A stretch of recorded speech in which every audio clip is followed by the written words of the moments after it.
Hello everyone, welcome back to Machine Shorthand, and we are now in our week 11. So before we move on, as usual, please have with you your module so that you will have a guide in the discussion that we're going to have in this video. Okay, so I hope you have your modules with you. So for this week, last week was a short video. Bakit? Kasi, syempre, natapos na natin yun na-discuss na natin yun. But now, in this video, in this week, we're going to learn a new set of rules when it comes to typing in a machine shorthand. So for this week, our topic is about digraphs and common compound clusters. Okay, so, ayan. So, ano ba yung tinatawag nilang digraphs? Ang sabi dito sa inyong module, digraphs are consonants that combine in English to make a single distinct sound. So, yun yung tinatawag nilang digraphs. Maalala ninyo, dun sa vowel, ang tawag natin sa vowel kapag pinag-combine na vowel to make a sound, it's called diphthongs. Okay? Kapag ka naman consonant ang nagdugtong or ang pinagsama to make a single sound, it is called digraphs. Okay? Take note of that. That might come out in your exams. So, on the left side of the keyboard, the TH, which is used for the th sound like in thug, or the, or this, or thin, thick. Ayan. Hindi ako makapronounce ng maayos kasi masakit yung aking dila. Pero ayun, nakuha naman ninyo siguro, 'di ba? So, when I say left hand kasi, kung maalala ninyo, sabi natin, when you use your left hand, this is your initial consonant. Meaning, ito yung first na consonant mo in a word. Okay? So, yun yung ibig sabihin niyan. Kung titignan ninyo yung TH natin dyan, meron siyang dash after.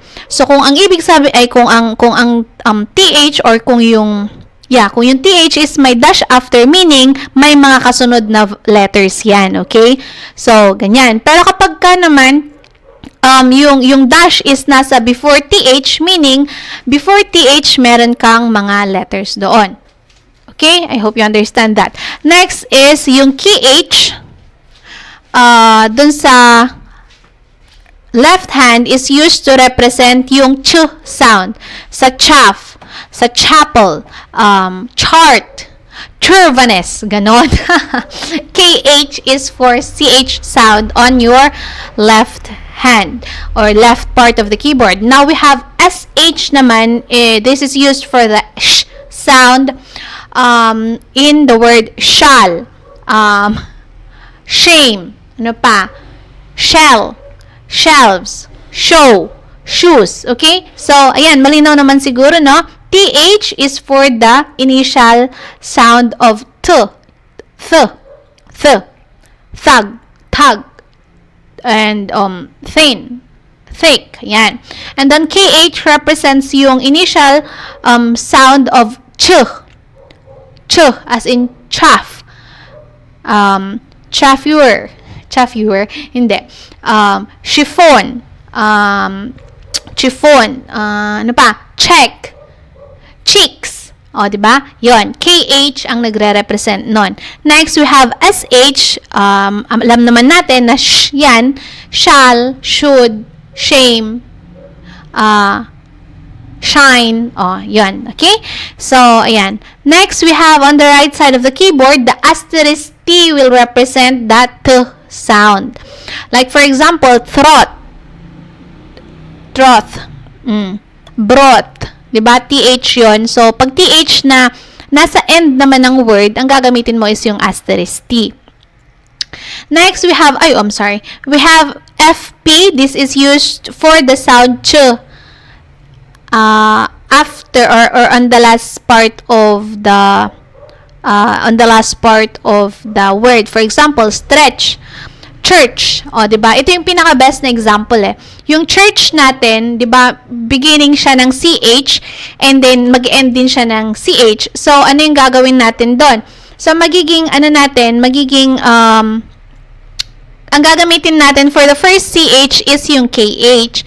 And then, we're going to add U, and then we're going to add R, and then we're going to put yung FP that represents the ch sound on the right side of the keyboard.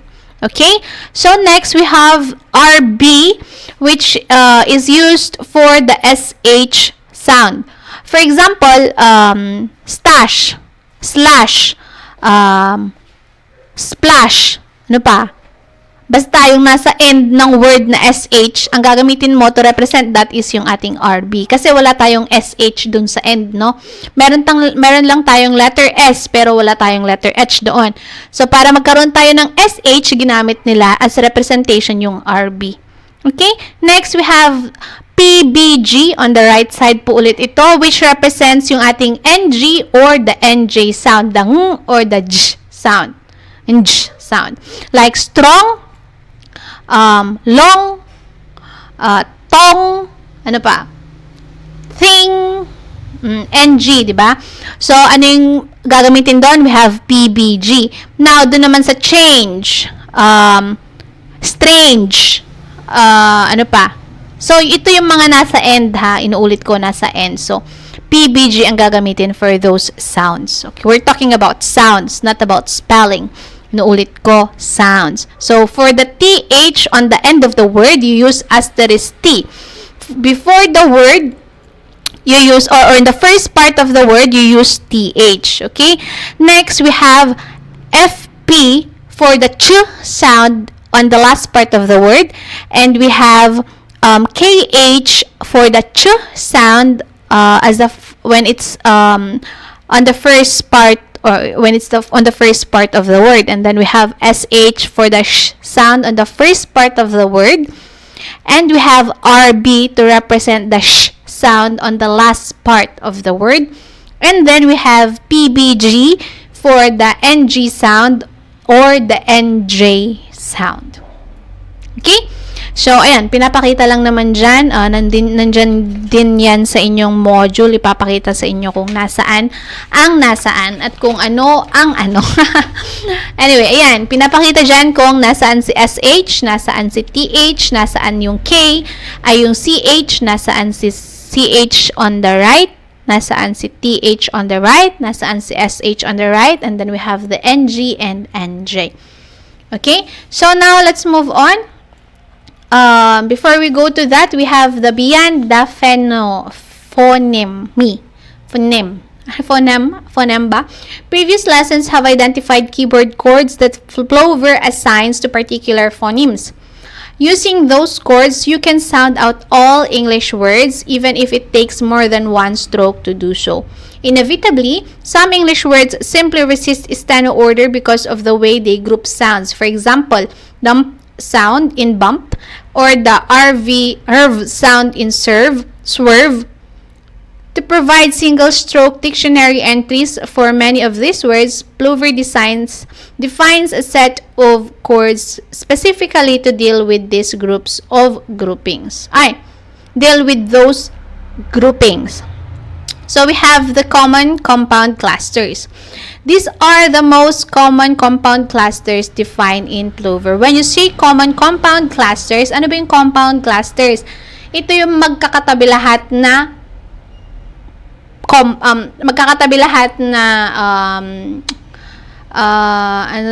consonants. Okay, ito yung magkakatabi na consonants. So, sabi dyan, for the sound, we have the asterisk PL. Excuse me. So, titignan ninyo yung limp.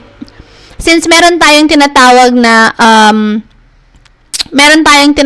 na order nga, di ba? Meron tayong keyboard order. So, yung ating asterisk comes before yung ating EU, which represent yung ating I. So, ngayon, ayun ang mangyayari dyan. Siyempre, basta ilalagay mo pa rin yung asterisk doon. PL, ma-understand or matra-translate na ito ng tama ni Plover or nung machine steno. Okay? So, when you hear the sound, make sure to put the asterisk. Okay? So, ayan. So, the dump sound in camp, limp, and shrimp is represented by our asterisk PL. Okay? And then, the RV sound as in carve, nerve, serve, disturb. Hindi pala disturb pala yun. I'm sorry. Joke. We have carve and nerve and all those words that has the same ganyan din na word. Ano ba, nabobobo ako? Ang representation niya or yung gagamitin ninyo to represent it in the machine shorthand keyboard is yung ating FRB. Okay? Like yung carve, nandyan. Carved. Yung carve natin is spelled out in the keyboard or pressed in the keyboard as KARFRB. And then yung ating nerve is TPHEFRB. Okay? Now, we have next LG. This could be used for either two clusters, the LG sound in mulch, gulch, or yung LJ as in bulge, bilge, ano pa. Okay, so LG is used for either LCH or yung ating LJ. Okay? And then we also have the asterisk LG. Ano yung ibig sabihin ng asterisk LG? Meaning ito nasa right hand na. The ilk cluster as in ilk. So, ayan, pinapakita ulit na basta lagyan mo siya ng asterisk, mababasa na niya na nasa ilk sound yan. Like milk, silk, ayan, bulk, okay. So, all other words that has the ilk sound, yung ilk doon, yung LK is represented by your asterisk and LG, even though it is put before the vowel. Okay? So, next we have asterisk PBG, the ink sound, like mink, wink, prank, trunk. Yung NK na sound na yon. Ang magre-represent nun or yung kailangan mong i-press na word is yung ating, or na mga letters or na chord is the asterisk PBG. Okay? It doesn't matter again if it comes before or it comes before yung ating consonant ay yung ating vowel. Okay? So we have GS for the Sean cluster as in lesion, ocean, ration, ano pa yung mga Sean sound na yan. So lahat ng mga Sean sound ang nagre-represent is yung ating GS. Okay? And then we have BGS for duction, selection, seduction, distraction, perfection. Okay? Yung may Sean. Kasi yung GS kanina, Sean lang yon. Yung BGS naman ngayon, merong C kasi may K. Okay? And then, lastly, we have FRPB. This could be used for either two clusters, dirch and then ch. For church, and then we have finch, we have lurch, and then clench. Okay? So, it's either yung RCH or yung NCH. Yan. So, and then, of course, ipapakita ulit dyan sa ating. So, kung makikita ninyo, lahat ng ating diniscuss for the clusters usually comes after the asterisk. Nakikita ninyo? Yung mga itatype natin na yun, yung mga clusters na yun, usually comes after the asterisk. Okay? So, ayan, wala naman na yata tayong gagawin. Wala na. So, that's the end of our discussion.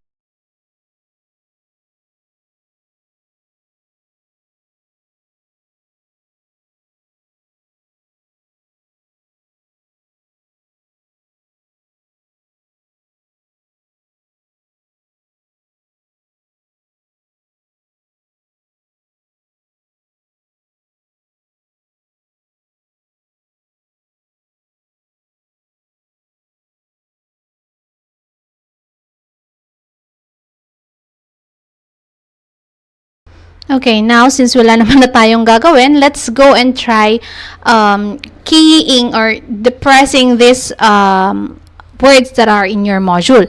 So, let's first try yung thug, yung TH on the left side of your hand. So, we have, kung susundan ninyo yung mga magko-color dyan sa ating screen, mas maintindihan. Okay? So, TH, we have TH, and then we have U, and then we have G. Okay, so there you go. We have tug. Ano pa? Thick. We have TH, I, and then, or ano pa? Ano yung, ano ng K?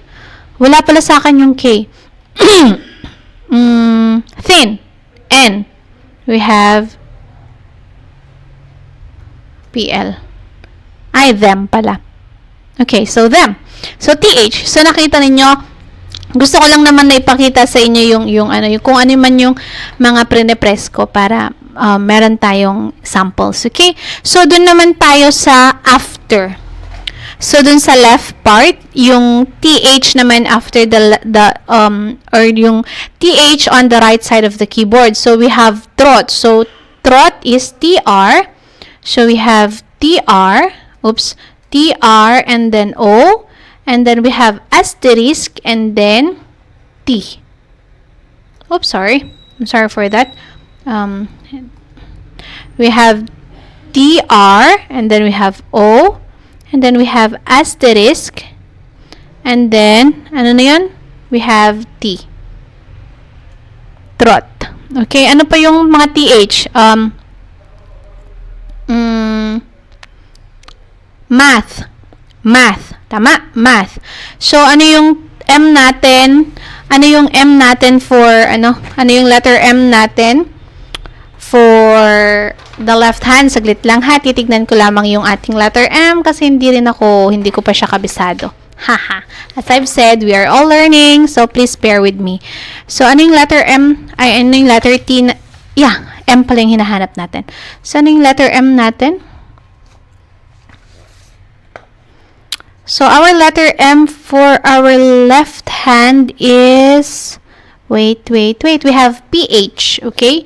So, PH for letter M, and then we have A, and then we have TH, asterisk, and T.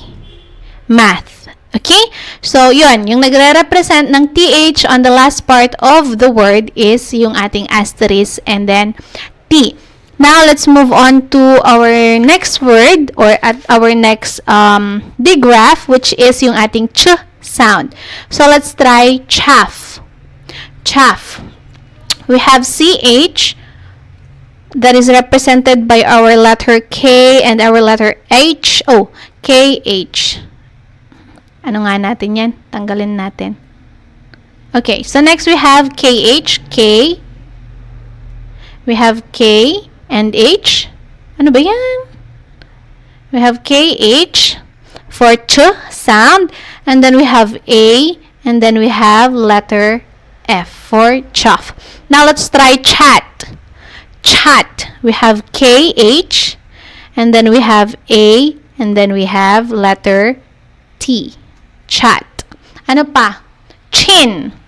Chin. So we have KHI, which is represented by yung ating EU, and then our N is I think it's PL.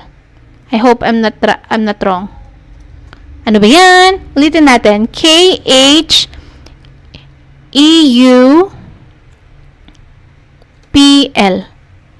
Ay, ayaw. Bakit? Chin. Ano ba yung letter N natin? Check natin ulit yung letter N. I'm sorry guys. Check ulit natin yung ating letter N. Ano yung letter N? Hindi ba PL? N.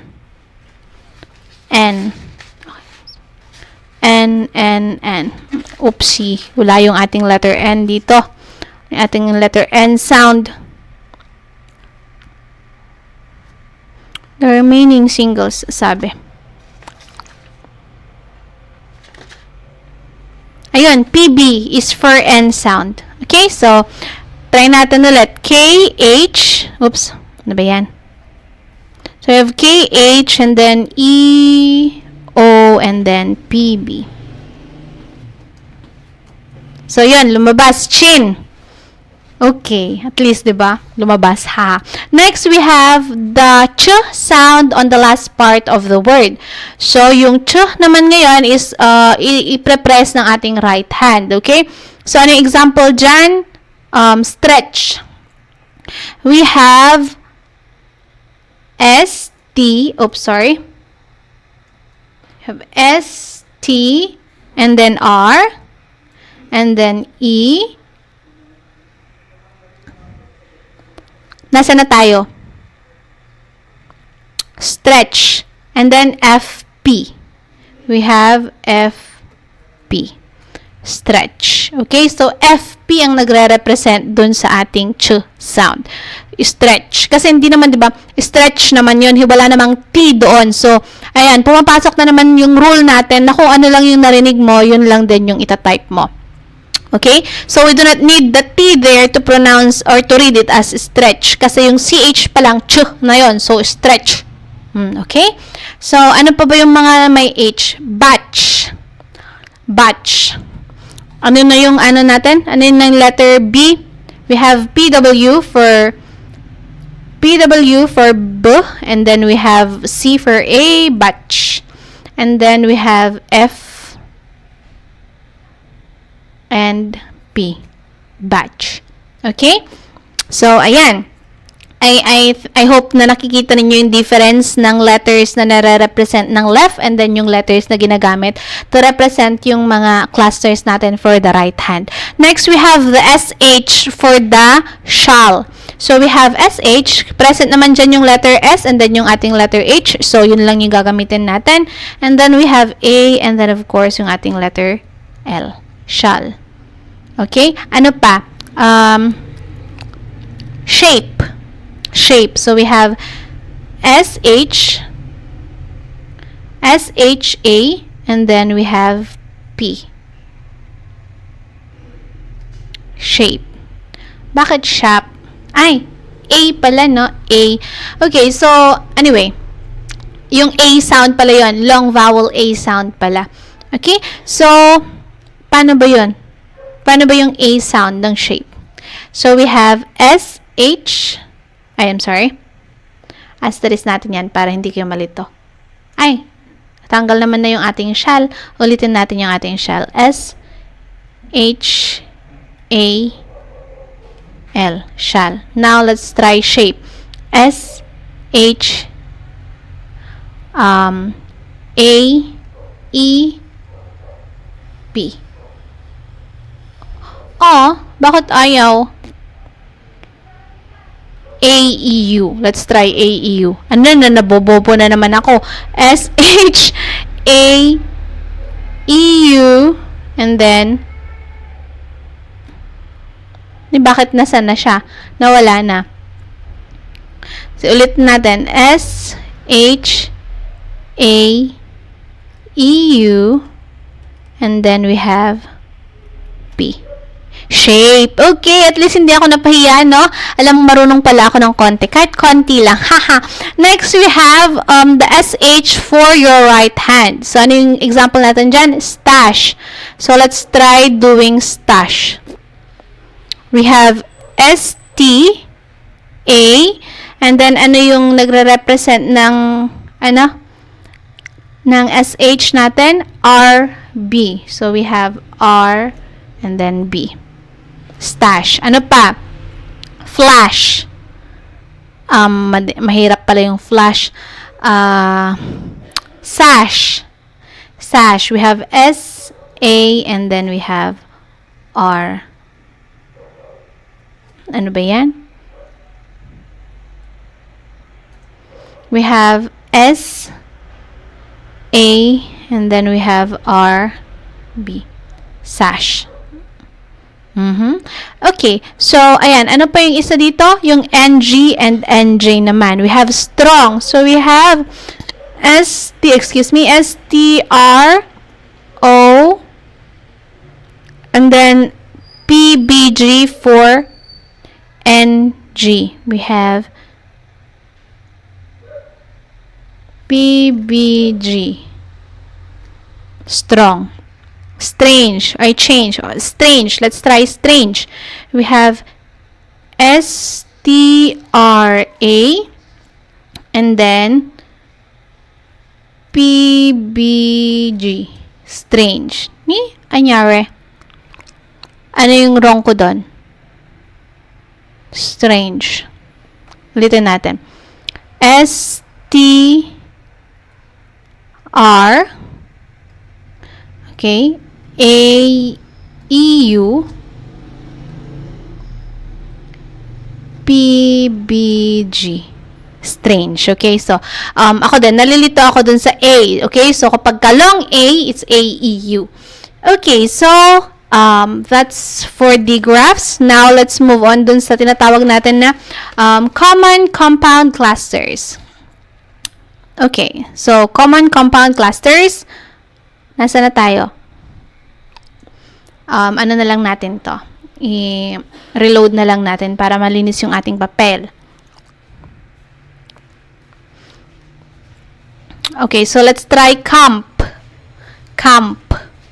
So camp, we have k sound, and then a, and then asterisk, sabi dyan, asterisk, p, oopsie. Ulitin natin, we have k, a, asterisk, ano yung susunod doon? PL. PL. Camp. So, yung sound is represented by our asterisk PL. So, let's try yung limp. Limp. So, L is represented by our H and R. So, HR, oopsie, HR for limp, and then EU for I. And then yung sound, meron tayong asterisk, and then PL. Limp. Okay, so malinaw. Next, let's try the RV sound. The RV sound. Let's try nerve. Nerve na lang. So, we have TP for N.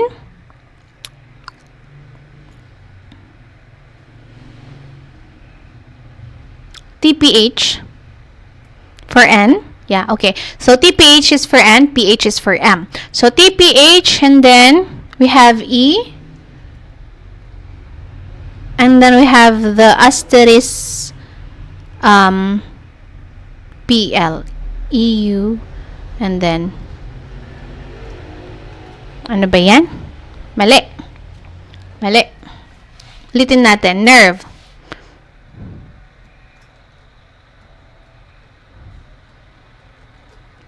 Bakit naging nipple? Ano ba yan? Naging nipple. Nerve. Oh, okay. I'm sorry. Iba yung kasi yung iba na kasi yung tinitignan ko. So, we are discussing FRB that represents yung RV sound pala. Okay, so for nerve, I'm sorry ha, NP, and then we have the E sound. And then we have the FRB pala. So, we have the FRB to represent yung V sound. So, we have nerve. Okay, next we have carve. Let's try carve. We have K, A, and then we have ano yun nandun? R, oops, sorry, K-A-R, F-R-B, carve. Okay, so ayan, ERV sound, the ERV sound. So, next, we also have the LG for the ch sound. Mulch. Gulch. So, PH, let's try. PH, and then U, and then LG. Mulch. Next, gulch.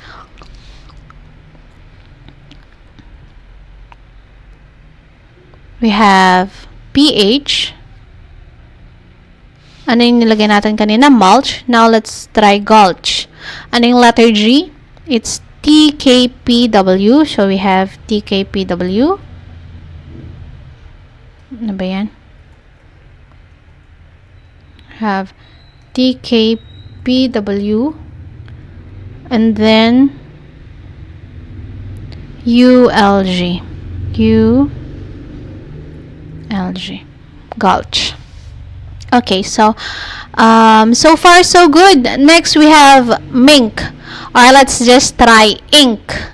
So we have the U sound, and then the NK, which is represented by your asterisk PBG. So we have asterisk PBG. Ink. Okay, so ayan.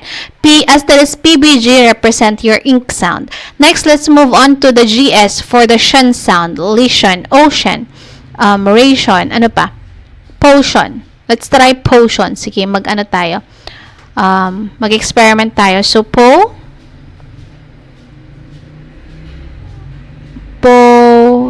Ano na yung shun? GS. So, we have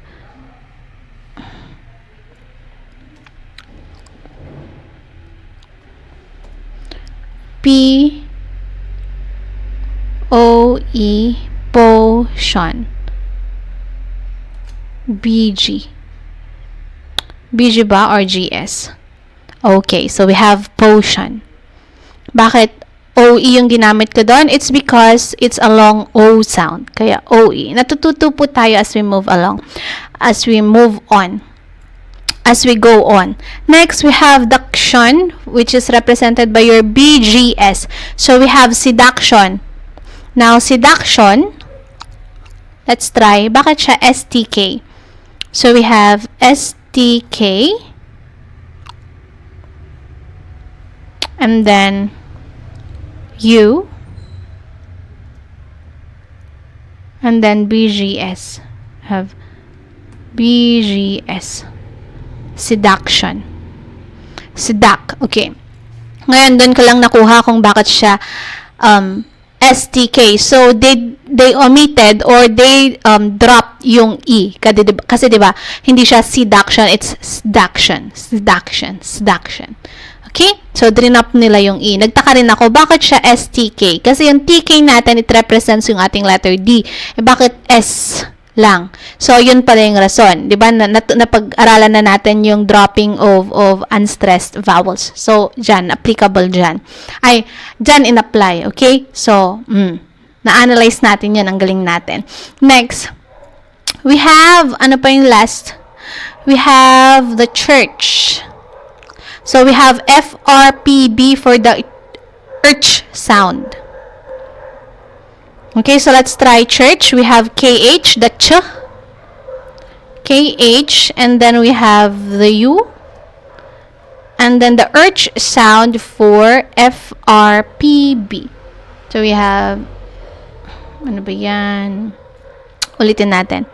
We have KH, KH, KH, and then we have U. And then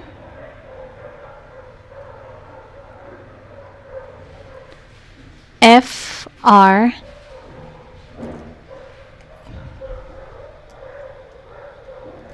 PB, church. And then we have the finch. So F is represented by your T and P, and then yung ating EU for I, and then yung ating FRPB. Finch. Okay. So, ayan. I think that's it. Natapos na natin lahat ng ating mga words dyan, na samples dyan sa inyong module. So, all you need to do is, ayan nga, as I've said, as I've done here, nakita naman ninyo, diba? Nagta-trial and error tayo. So, ganun talaga. We're in the process of learning. So, hindi nyo pwedeng sabihin na one sitting, alam na natin lahat. Okay? So, ayan. Now, let's talk about your activities. Now, as usual, katulad nung dati, kung ano yung mga ginawa ninyo sa inyong mga activities for the previous weeks, ganun din yung gagawin ninyo for your activities in this lesson. So, that's it everyone. Thank you for listening. Thank you for watching this video. I hope I was able to help explain whatever na nandyan sa inyong module. If you have any question, please feel free to message me via Messenger. Again, ano ba? Ano sasabihin ko? Wala na. I hope to see you in our next video. Good day and God bless.